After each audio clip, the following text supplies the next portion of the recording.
So the next part of the lab we're going to be talking about is the pH section. And the pH you might review from your lecture, but also from the lab book. pH is the amount of hydrogen ions in concentration. It's actually the negative log. So the lower the pH, the more acidic it is. The more acidic it is, the more hydrogen ions it has, and vice versa.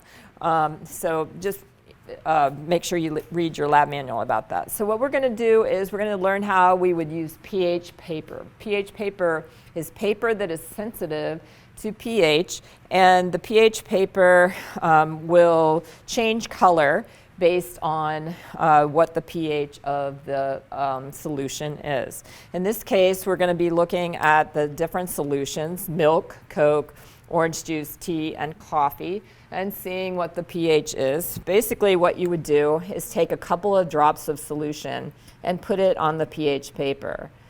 Actually, you probably don't even need a couple. You just need really one. And you wait for a minute, and then you are going to look at the color and match it up with the color that is on the edge of the paper. So we would do this for each of these solutions, and we will show you the results.